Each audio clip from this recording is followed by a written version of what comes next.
Oui, c'est par grâce que nous sommes sauvés. Par le moyen de la foi. Oui, c'est par grâce que nous sommes sauvés. Par le moyen de la foi.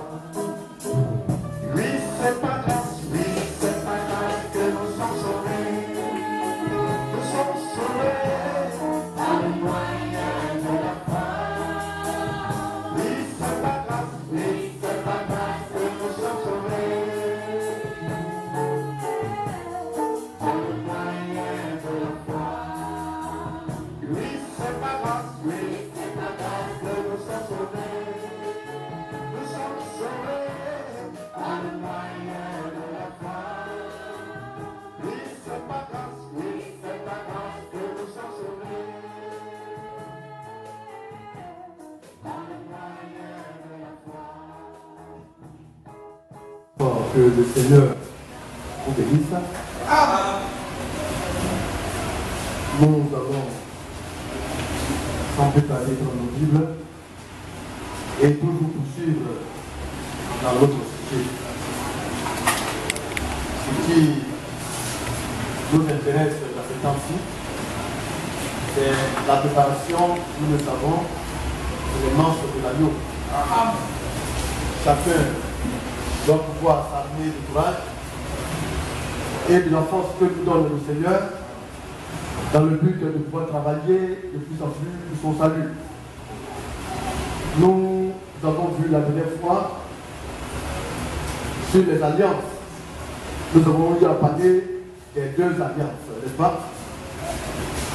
L'alliance en Sarah, notre mère, et l'alliance au travers d'Agar, celle-là qui est esclave. Nous allons dans nos Bibles. Nous allons lire dans le livre de 1 Pierre, 2 Pierre du moins.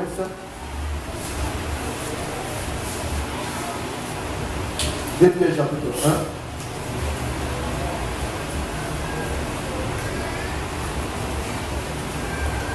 Nous allons lire à partir du verset 1. Nous savons que nous sommes de la promesse de Dieu. Nous sommes des enfants de la promesse. Alléluia. Et bien aimé, regardez. De Pierre, chapitre 1, à partir du verset 1. Simon Pierre, serviteur et apôtre de Jésus-Christ, à ceux qui ont reçu en partage une foi du même prix que la nôtre, par la justice de notre Dieu et du Sauveur Jésus-Christ. Vous voyez, beaucoup de choses se passent. Quand on ne s'appuie pas sur la parole de Dieu, alors on est dispersé et on se laisse suivre par le diable. La dernière fois, le dimanche passé, si je me trompe, j'ai écouté un peu à la radio, ces débats qui se font, on faisait à la radio. Le pasteur Yopoli est rien interpellé. Il y a eu un débat sur le prix de minuit. Un certain Kabou Philippe, nous allons parler un peu de cela ici, se proclame être le messager du prix de minuit. Alors quand on a écouté le débat, nous voyons que cet homme-là est allé jusqu'à aujourd'hui, il est en train de créer sa propre toute la nuit. Il n'est pas dans la foi. Il est tenu compte de la promesse de Dieu. Il est en train de faire autre chose. Et il y a des hommes qui sont prêts à mourir pour lui. Ils sont agressifs. Ils sont arrogants. Vous voyez, remplis d'orgueil. Et là, quand j'ai écouté, il est en train de véhiculer une autre foi que la foi donnée par le Seigneur. Mais bien aimé, il parle d'une manière du frère William Branham. D'après lui, il le reconnaît comme prophète. Et selon lui, le temps de William Branham est passé, alors c'est son temps maintenant qui est. Quand on écoute ces choses, on est tout simplement triste. Et il a des adeptes partout dans le monde entier. Qu'est-ce que les hommes recherchent? À quoi même les hommes aujourd'hui croient? C'est pourquoi quand nous lisons ces choses, nous devons nous mettre dans la tête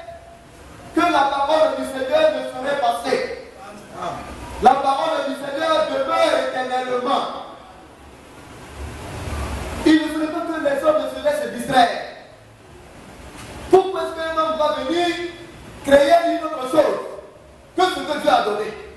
Et quand on écoute, il dit que la Bible c'est de l'histoire. Vous voyez, ses disciples et lui ont balancé la Bible dans l'histoire. Mais la Bible n'est pas de l'histoire. Amen. Les prophéties bibliques ne vont pas finir là, c'est pas. Amen.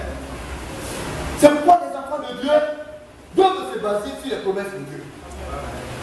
Mais il vient, il dit que la Bible c'est de l'histoire, c'est lui maintenant qui est là.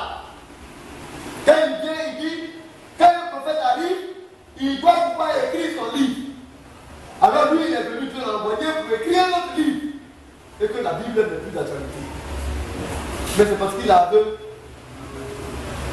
Excusez-moi pour ce terme, mais il faut le dire, c'est insensé.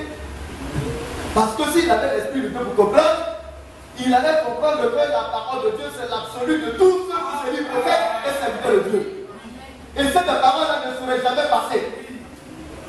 Bien aimé.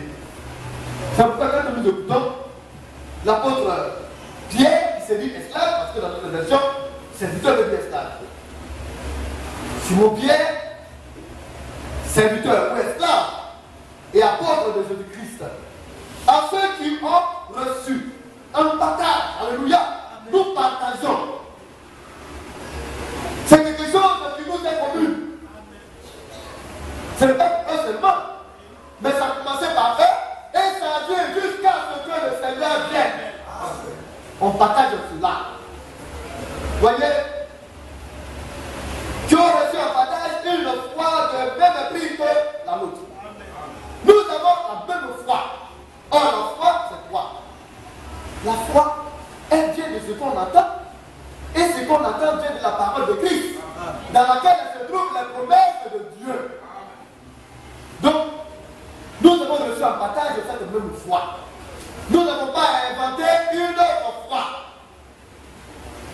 Et quand le chrétien sait cela, il ne peut pas se laisser distraire, il ne peut pas se laisser séduire.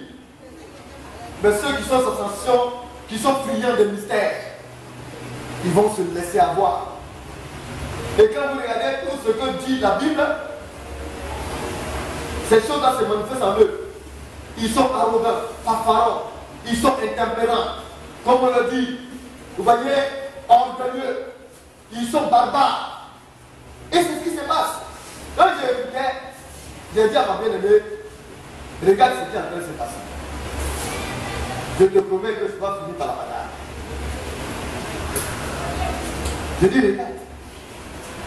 Bien-aimé, quand ils ont commencé, pour finir, c'est terminé par la bagarre. Ils ont commencé à s'agresser, comme on le dit, à la radio. Quand vous écoutez, même ils peuvent s'en prendre dans la main. Mais des serviteurs de Dieu. Quand l'autre parle, même s'il te blesse, tu utilises la parole de Dieu pour lui répondre. Alléluia. Amen. Tu n'as pas besoin de te battre. Mais c'est ce qui se passe. Alléluia. Pourquoi? Parce qu'ils ne comprennent pas. Donc, comme nous voyons, nous avons en partage la même foi que la foi de nos pères apostoliques. Par la justice de notre Dieu et du Sauveur Jésus-Christ. Et il continue, il vient le mettre, verset 2. Que la grâce et la paix vous soient multipliées par la connaissance de Dieu et de Jésus notre Seigneur. Donc, la grâce et la paix de Dieu. Comment est-ce qu'on la multiplie? Alléluia. C'est en connaissant Dieu. Plus vous connaissez Dieu, plus la grâce et la paix vous sont multipliées. Bien aimé, connaître Dieu. Mais pour le connaître, il faut être assidu au temps. Parce que c'est là que l'Esprit de Dieu donne le conseil de Dieu, donne la chance de Dieu. Vous ne pouvez le connaître nulle part. Vous allez rester à la maison, vous ne le connaîtrez pas. Vous allez essayer vous-même de faire quelque chose, vous ne le connaîtrez pas. Parce qu'il a établi le ministère de la parole pour permettre aux enfants de Dieu de le connaître. Et j'ai été surpris par les hommes de Kabou Cédrec et Kabou Philippe du Ouest qui disent qu'il y a 4 ministères. Lisez ce qui est écrit.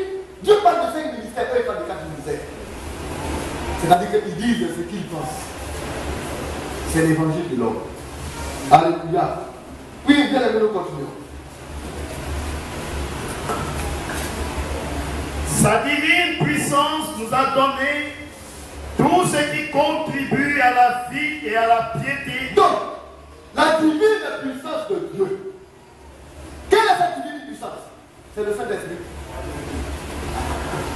Elle nous a donné tout ce qui contribue à la vie. Pour mieux vivre, pour bien vivre, la divine puissance de Dieu nous donne ces choses. Les choses qui peuvent nous permettre de vivre la vie de Dieu et la piété afin que nous soyons comme Dieu. C'est l'objectif. Un chrétien a la vie de Dieu en lui. Et quand on écoute encore des hommes qui se lèvent et qui disent que le réveil, c'est la vie de Dieu. Mais ils n'ont rien dit de bon. Un chrétien est censé avoir en lui la vie de Dieu. Ce n'est pas pendant le réveil qu'il va avoir la vie de Dieu. Bien aimé. Et il y en a aussi qui se disent que les tonnerres, c'est la vie de Dieu. Pourquoi les tonnerres d'Apocalypse 10 sont révélés?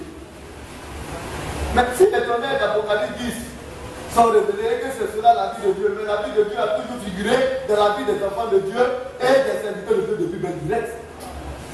Bien aimé. Il ne s'agit pas de cela. Alléluia. C'est le Saint-Esprit qui nous donne tout ce qui contribue à la vie et à la piété, afin que nous soyons comme le Seigneur. Et cela va pas au moyen de la connaissance de Dieu. Toujours la connaissance. C'est quand tu connais Dieu que la vie de Dieu vient à toi. Quand tu connais Dieu, alors tu commences maintenant à apprendre à vivre, à marcher comme lui-même. Tu deviens comme Dieu. Oui, mais nous continuons. Au moyen de la connaissance de celui qui nous a appelés par sa propre gloire et par sa vertu. Oui. Celle-ci nous assure de sa part les plus grandes et les plus précieuses promesses. Oui. Afin que par elle, vous deveniez participants de la nature divine. Oui. En fuyant la corruption qui existe dans le monde par la convoitise. Donc, ces choses-là nous assurent de la part de Dieu, les plus grandes. Alléluia. Quand on parle de grandeur, c'est une chose qu'on ne peut pas atteindre. qui est supérieur, qui est élevé. Les plus grandes et les plus précieuses promesses. Grandeur et précieux. Alléluia. Les plus grandes et les plus précieuses promesses de notre Dieu. En fait que par ces promesses, nous devenions participants de la nature divine. Alors, nous disons que nous sommes des enfants de la promesse. C'est aux promesses que nous croyons. Et le Seigneur nous fait savoir que les promesses qu'il nous a données, elles sont non seulement grandes, mais ces promesses-là sont précieuses. Quand on parle de quelque chose de précieux, regardez, l'argent lui-même, l'argent peut payer cela. L'homme ne peut pas acheter cela. C'est une chose glorieuse et merveilleuse. Et le Seigneur, comme nous voyons, nous le disons, ça diminue la puissance. Nous avons tout ce qui contribue à la vie et à la piété. Au moyen de la connaissance de celui qui nous a appelés, c'est-à-dire Dieu, par sa propre gloire et par sa vertu, par sa puissance. Alléluia. Celle-ci nous assure de sa part les plus grandes et les plus précieuses promesses. En fait que par elle, par les promesses de Dieu, vous deveniez participants de la nature divine. Nous puissions participer à la nature de Dieu. En fait, d'être comme Dieu, de marcher comme lui, il a marché en devenant comme sur la terre, de parler comme lui l'a parlé, de vivre comme lui l'a vécu. Nous devenons participants de cette nature qui est de Dieu. Alléluia.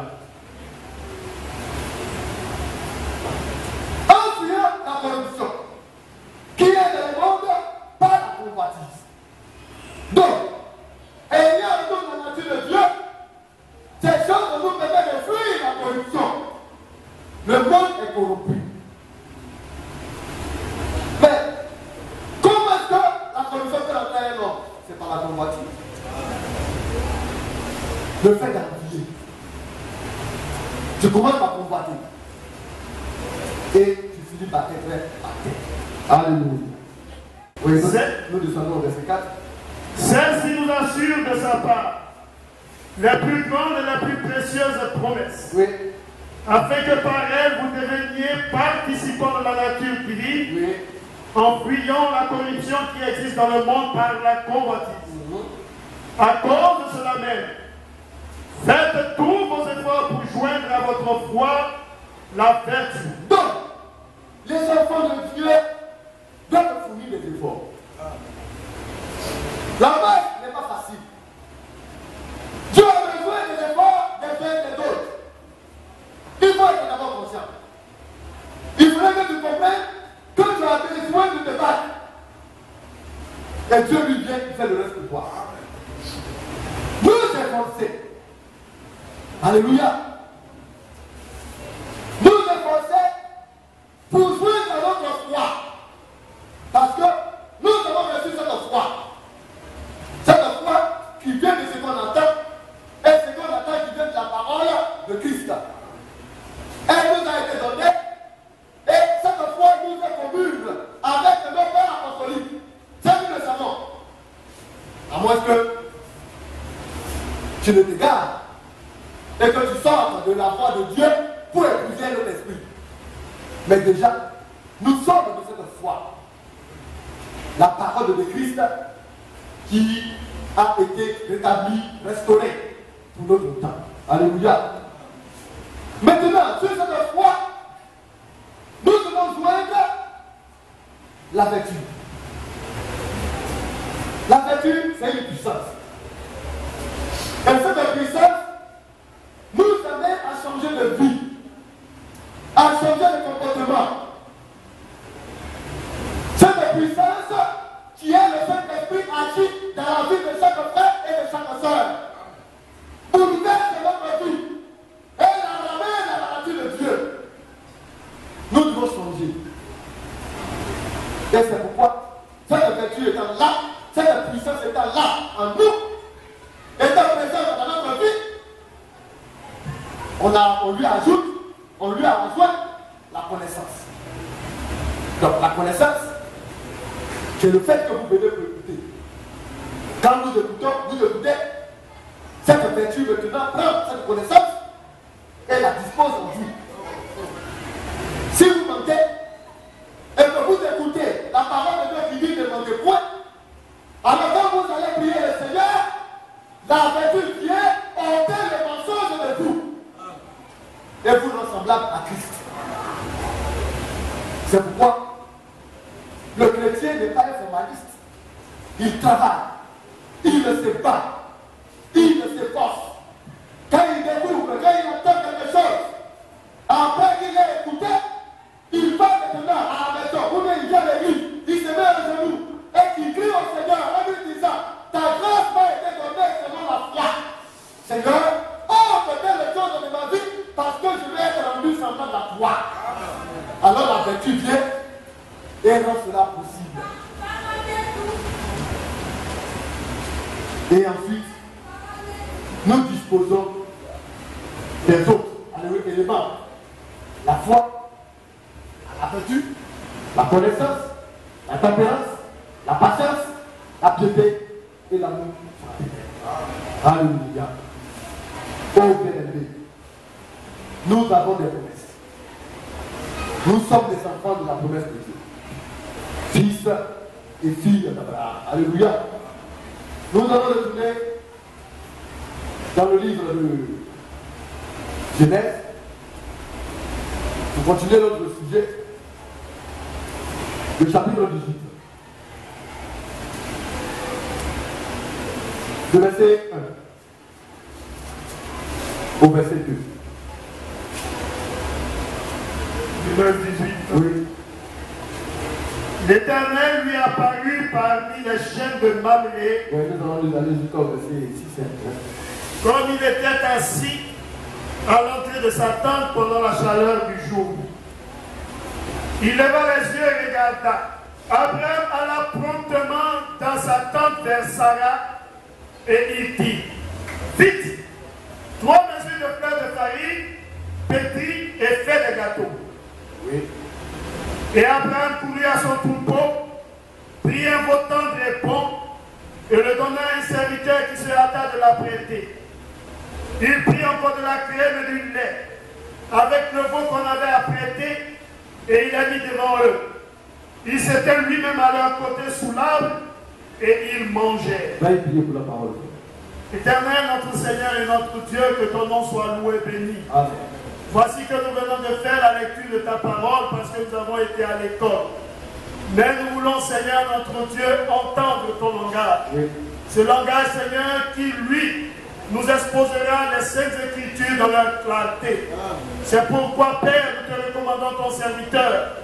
Veille loin de ton Esprit Saint et que nous puissions recevoir la révélation de ta parole afin que nos cœurs soient fortifiés et que notre marche vers le ciel soit stable pour la gloire et l'honneur de ton nom. Dispose notre cœur à la réception de ta sainte parole au nom de Jésus-Christ que j'ai prié. Amen.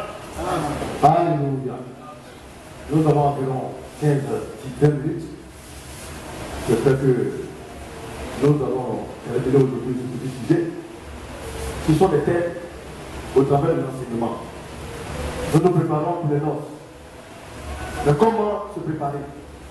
Vous ne pouvez pas vous préparer en dehors du cadre de la parole de Dieu et de la volonté parfaite de Dieu. Alléluia. Donc, dans cette histoire, voici que le Seigneur est apparu à Abraham parmi les chefs ou bien les plaines de Mamré. Apparaître, c'est se manifester. Dieu s'est manifesté à Abraham. Il a parlé avec Abraham. Alléluia. Et dans ce lieu, Dieu s'est révélé à lui. Et lui a parlé. Et pendant cette période de chaleur, lorsqu'il a levé les yeux et qu'il a vu, il a aperçu 3 hommes. Vous voyez, ces 2 hommes ont regardé et ont parlé de la divinité. Je vous dis que ces 3 hommes-là, c'était Dieu dans la forme trinitaire. Pour eux, c'est Dieu le Père, Dieu le Fils et Dieu le Saint-Esprit qui étaient là. Mais c'est pas ce que dit la Bible. Amen. Dieu était accompagné de 2 anges. Alléluia. Et nous voyons que ce Dieu-là, il a traité avec Abraham, il parlait avec Abraham. Quand vous allez, nous allons continuer de lire le récit parce que nous allons y arriver. Vous devez voir que les 2 anges ont été envoyés par Dieu. Et Dieu est resté derrière avec Abraham. Alléluia. Alors, au travers de cela, pour savoir que Dieu était au milieu de ces 3 personnes qui venaient, il fallait avoir quoi? Le discernement. Amen. Bien aimé. Nous allons prendre le livre de Job.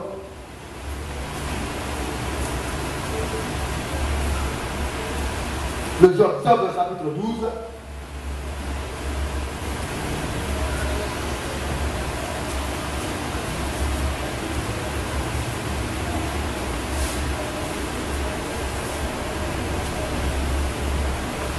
Le verset 11. Job 12, 11. L'oreille ne discerne-t-elle pas les paroles comme le palais savoure les aliments? N'est-ce pas? Oui, nous allons monter un peu.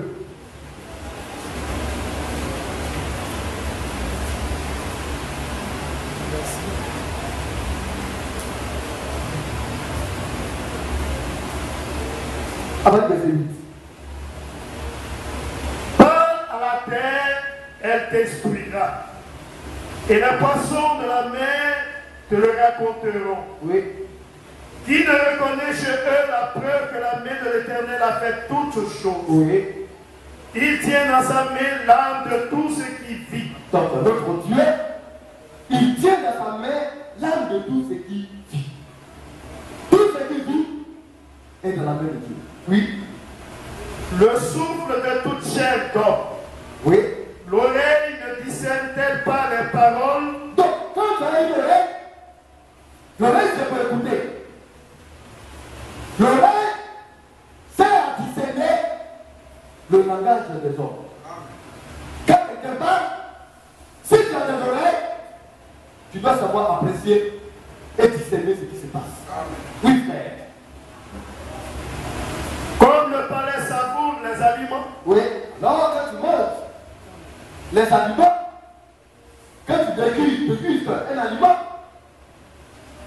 le palais permet de savoir d'en tirer ou bien de discerner le goût. Ça, nous le savons. Pour lui, qu'un enfant de Dieu ne marche pas comme cela. Un enfant de Dieu doit pouvoir être un enfant de discernement. Mais discerner comment? Nous allons partir dans le livre de Job, toujours 34.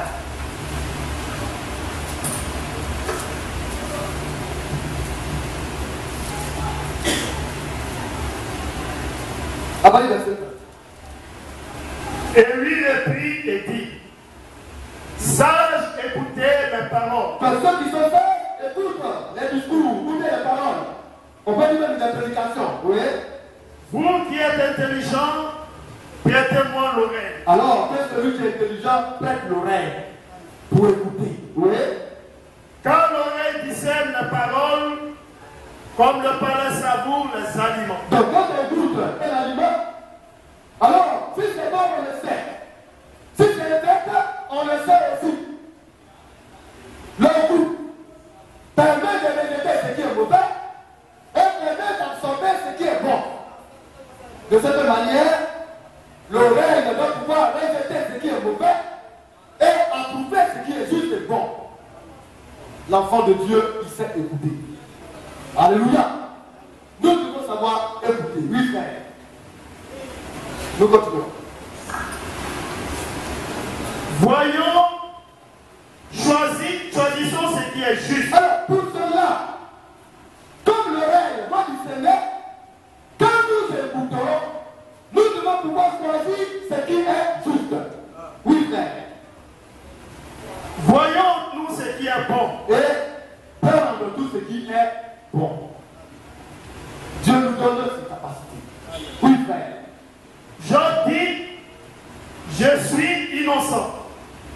Et Dieu me refuse la justice. J'ai raison et je passe pour menteur. Ma plaie douloureuse et je suis sans péché. Alléluia. Nous allons prendre Proverbe 8.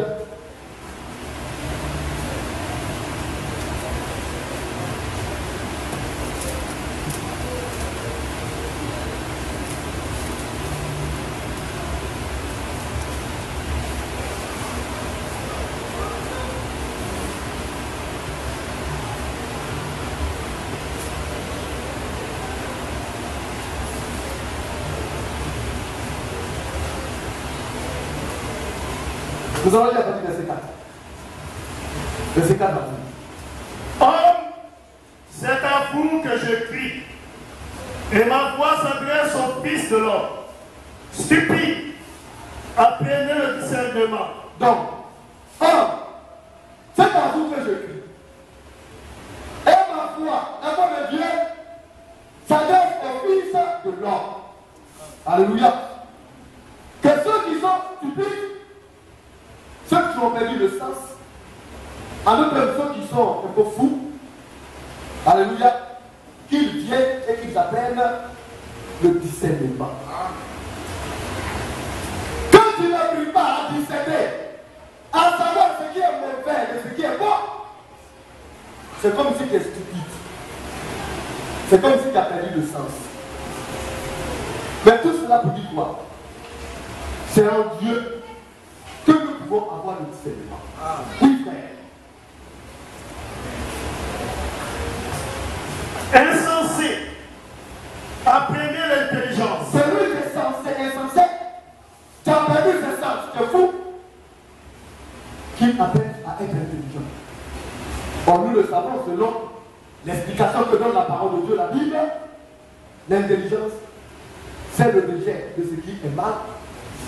Alléluia. Et l'acceptation de ce qui est bon. De ce qui est bien.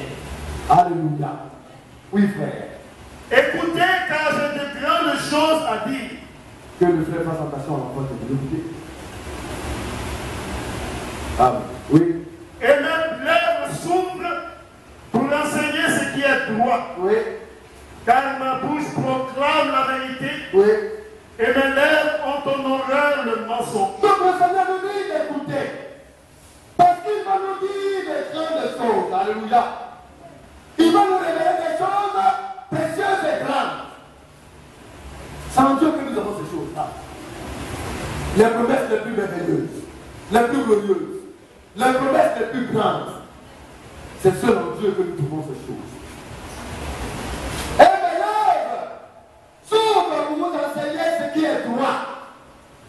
Quand nous venons et que nous écoutons la parole de Dieu, c'est la bouche de Dieu qui parle. Ce sont ces lèvres qui nous enseignent la droiture de Dieu. Oui, frère.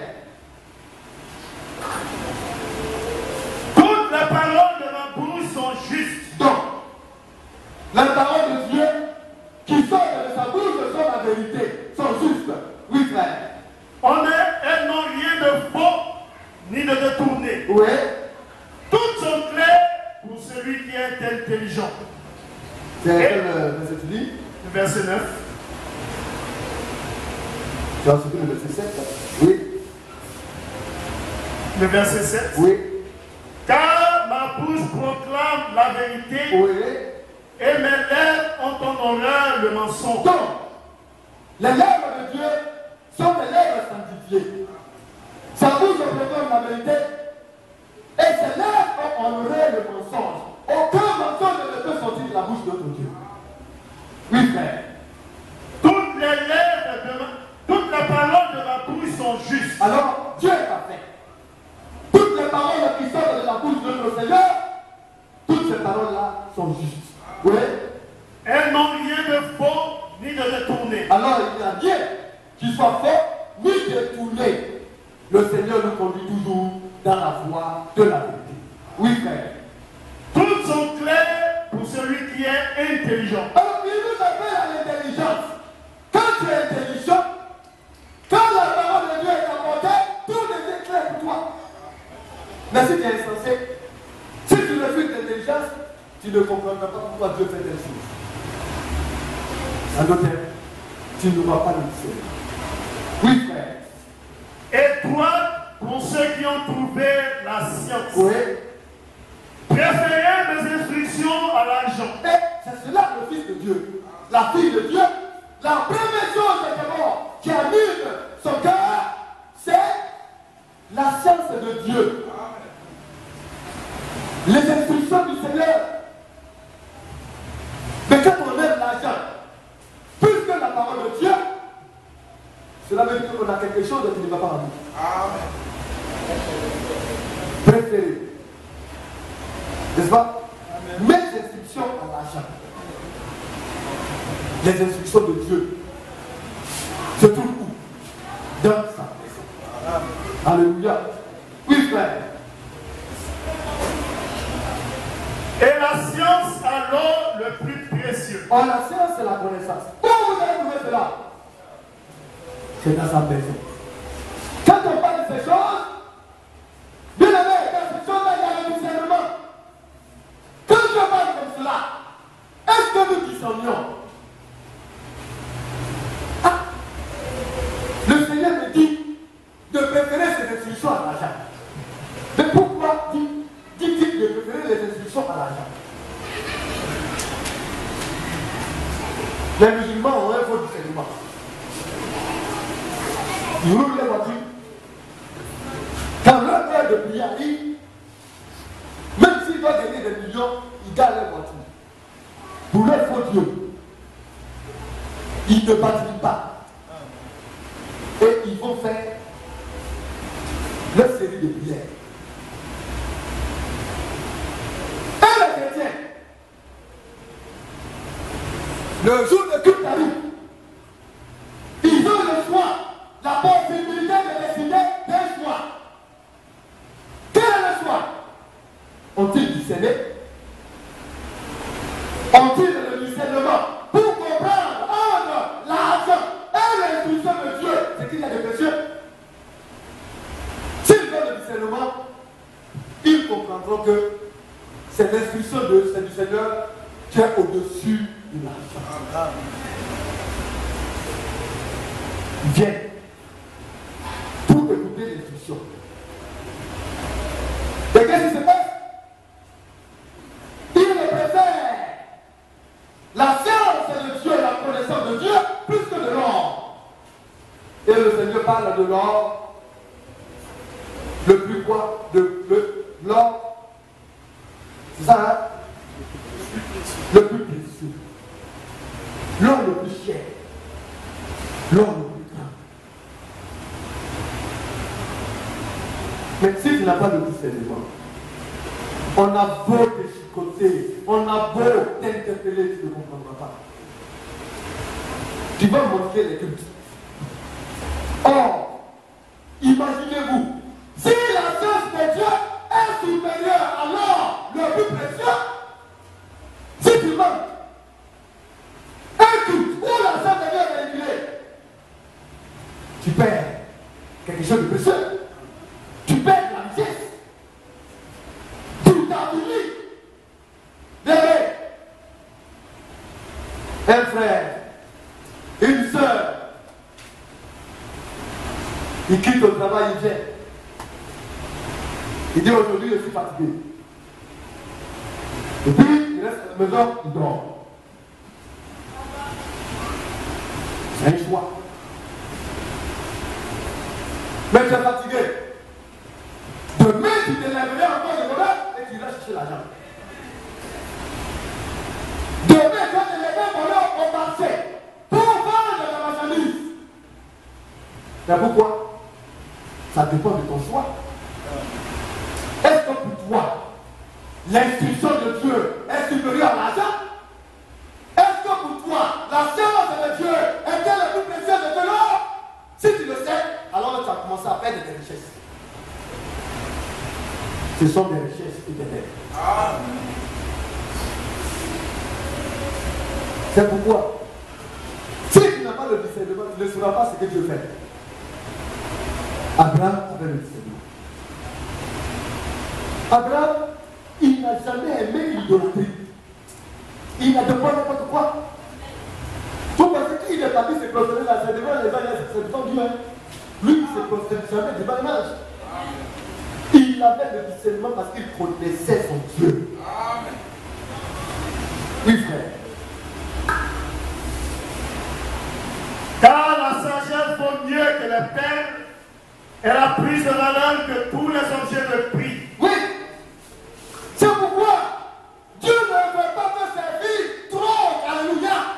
Ce qui est un grand prix au-devant de lui a des boucles d'oreilles en or ou bien en diamant. Parce que la sagesse de Dieu qui nous transmet la connaissance de Dieu a plus de valeur que les perles. Mais quand une fille de Dieu n'a pas le discernement, elle prend de ces choses de moins de valeur à la parole de Dieu et elle les met sur leur oreille et sur leur cou. Dieu dit, la sagesse de Dieu a plus vaut mieux que les perles. Elle a plus de valeur que tous les objets de prix. Bout d'oreille en diamant, bout d'oreille en or, chaîne en escamoute, émeraude, quel que soit tout ce qui est. Alléluia. Non seulement se parler de la parole de Dieu. Amen. Or, la parole de Dieu, dans la promesse que Dieu a donnée, dit aux sœurs, alléluia, ne vous parlez pas, alléluia, de perles, d'or, ainsi de suite. Alléluia. Dieu défend ces choses. Quand tu as le discernement, alors tu comprends pourquoi Dieu ne veut pas de ces choses. Parce que ces choses ont un caractère idolâtre. Oui, frère. Moi, la sagesse, Oui. j'ai pour demeure le discernement. Donc, tu veux la sagesse? Comme on dit, tu veux avoir le discernement? Il faut commencer à chercher la sagesse. Or, la sagesse, c'est quoi? C'est le commencement de la science. Quand tu commences par connaître Dieu, la connaissance de Dieu, c'est ça la sagesse. Alors, quand tu commences à connaître Dieu, alors, en connaissant Dieu, comme il dort dans le discernement, alors tu vas commencer par voir, par comprendre, par savoir ce que Dieu aime de ce que Dieu n'approuve pas. Alors tu commences par discerner.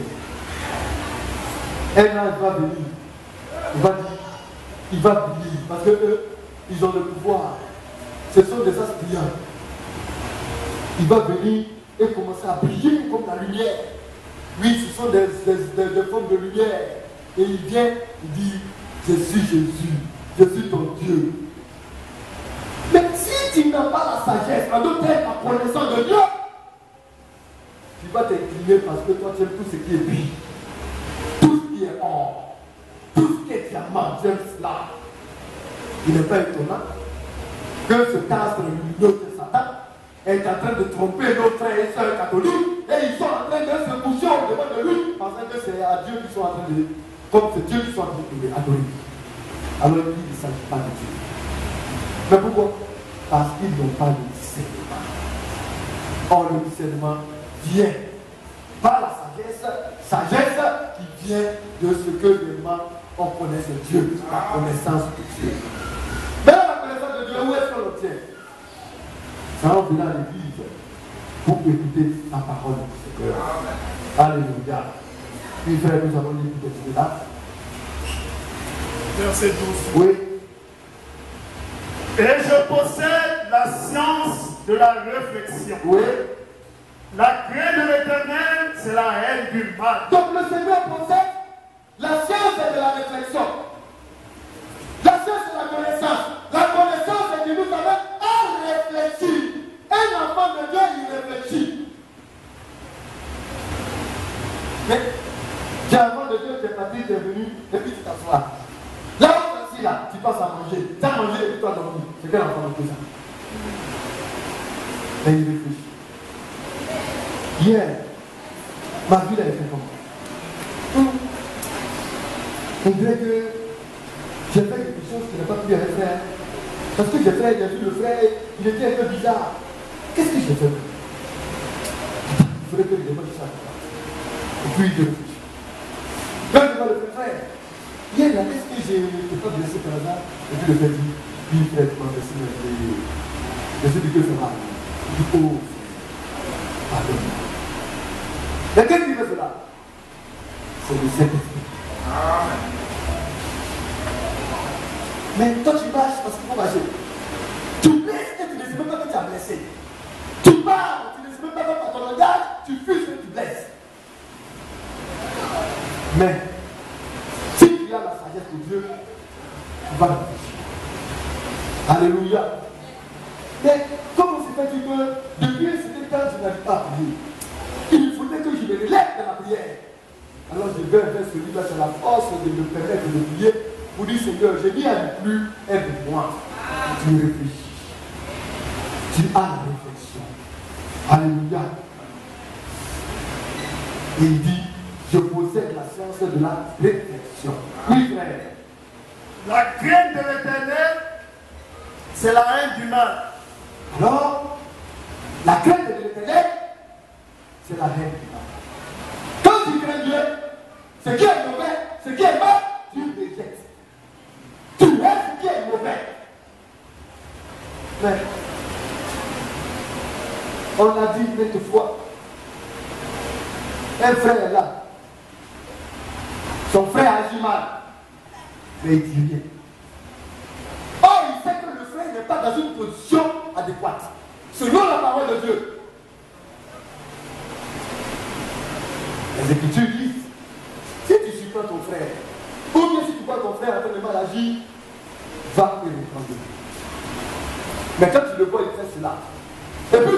dit pas. Est-ce qu'on peut dire que tu as la haine du mal? Non. Tu n'y es pas pas. Parce que si tu as la haine du mal, tu ne vas pas accepter à ce que ton frère fasse mal et le laisser dans ce mal.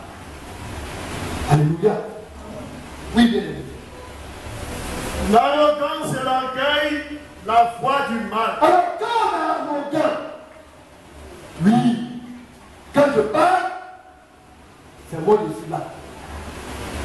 Mon frère qui est devant moi, il est bien. C'est pourquoi nous prions. Il y a des choses qui conduisent à l'orgueil et à l'arrogance. L'argent. Comment allons-nous percevoir des fils et des filles de Dieu qui ayaient de l'argent? Par leur argent, vous gardez toujours la ligne de conduite indiquée par le Seigneur. N'être ni arrogant, ni, comme on le dit, orgueilleux. C'est rare de trouver ce genre de personnes. Mais pourtant, il y en a. Ce n'est pas l'argent qui fait un homme. Ce n'est pas l'argent qui donne valeur à un homme. C'est la parole de Dieu à l'intérieur de l'homme qui donne la valeur à l'homme. Oui, frère. Et la bouche perverse, voilà ce que je hais. Donc, l'arrogance, l'orgueil, la bouche qui parle mal, Dieu dit, voilà ce que je hais. Le Seigneur nous demande de travailler. Parce que nous devons tant reconnaître ce qui est parfait. Nous devons corriger nos vies. Faire de sorte que davantage le nom du Seigneur soit glorifié dans notre vie. Alléluia. Comme nous le voyons, c'est pourquoi nous devons faire attention. Nous allons lire les versets. Le conseil et le succès m'appartiennent. Voyez, c'est pour Dieu. Tu veux te conseiller, il est là. C'est pourquoi on l'appelle le consolateur, le conseiller. Et quand il te donne un conseil,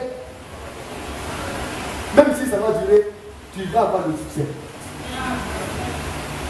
Laisse les choses, les autres courir, sont patients. Parce que les voies de Dieu sont lentes. Mais sûres et véritables. Ne te précipite pas. Il ne faut pas aller rapidement. Tu vas commencer à ramener les choses, tu vas voir que ça a du succès, et puis à la fin tu te coules.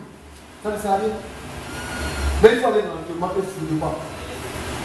Parce que là où tu arrives, Dieu te donne un fondement solide, tu ne peux plus jamais te couler. Pourquoi? Parce que le conseil Dieu appartient et le succès appartient au Seigneur. Oui, frère. Je suis l'intelligence. Oui.